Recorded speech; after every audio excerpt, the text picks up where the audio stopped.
Welcome everybody to this lovely little select Wednesday night gathering. We're going to start our service today with a Dharma glimpse written by Alexandra.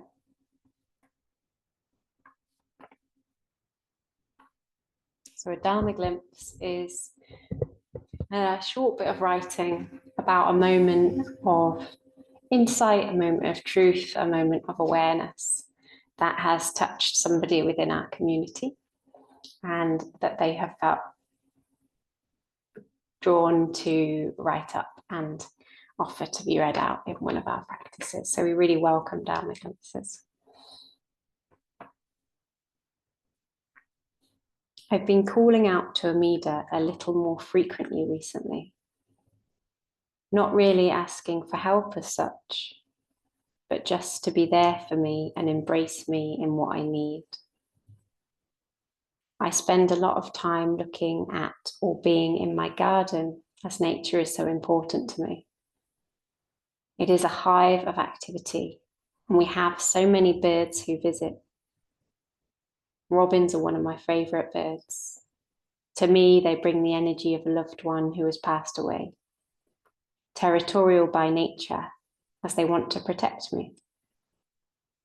However, just recently, I've noticed that the robins I often see haven't been around. I've put it down to them finding places to nest and too busy to pop by and say hi as they are preparing for parental duties.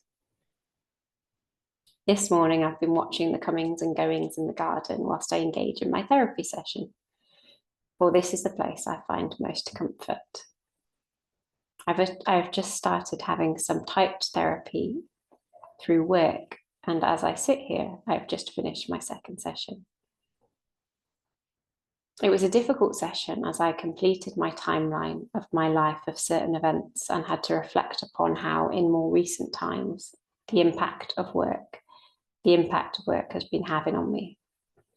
The events of the timeline and work are different, yet the theme remains the same.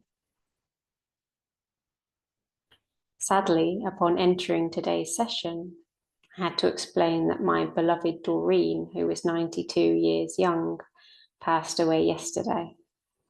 She was my mum's cousin, but more like a nan to me. She was so similar to my granddad, who passed away over 20 years ago. I loved them both dearly and was always the apple of their eye from such a young age. Having typed therapy enables me to sit quietly in my kitchen, overlooking my beautiful garden. Talking this through with the therapist was tough and the tears were falling. She asked me to visualize what my granddad and Doreen might say to me when I feel sadness or anger caused by certain events in my life, and I knew exactly what they would be saying to me. As I was trying to process my thoughts, the therapist's interventions and guidance, out of nowhere, 2 robins flew down into my garden and sat on my fence just a little way from my window. They were back. They were here at my time of need. Despite being busy building nests elsewhere, they came to hold me up, to surround me with love and remind me of exactly who I am and what I deserve. I'm so very grateful and thankful for Amida for giving me this gift when I needed it so very badly today. Namo Amida Boo.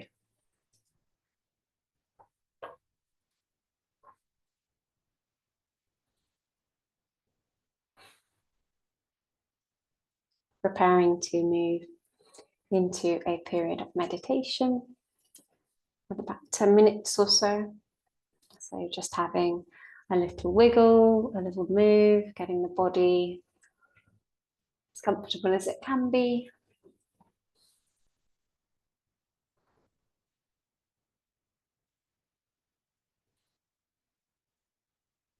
Getting a sense of the room and this new part of the day that we've moved into, leaving the busyness of the day earlier behind, maybe if you can, in some ways at the door.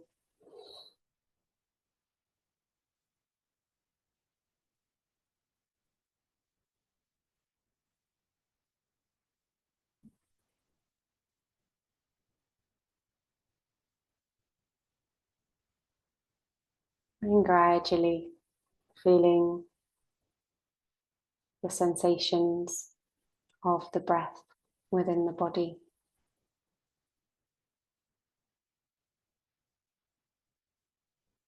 The way that the belly softens and goes in and out with the breath.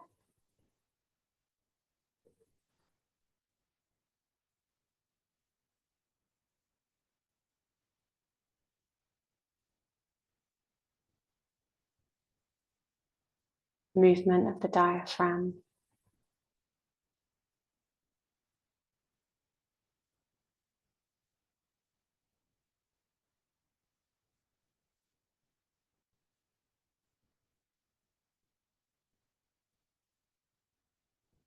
Movement of the chest, the lungs.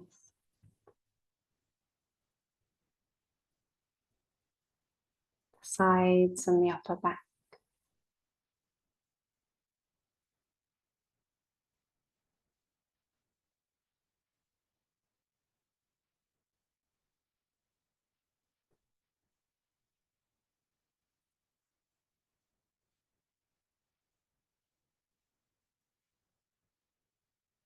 Movement of the air in the throat.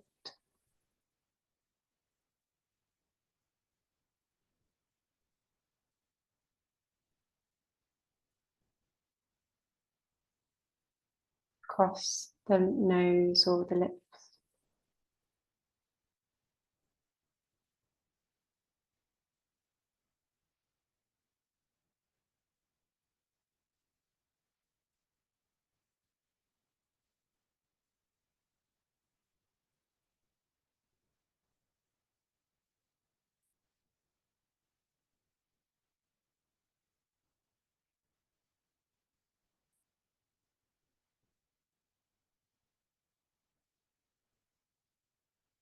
Inviting and letting go of trying to meditate. Inviting more of a softening, soft, gentle kind of focus on the breath.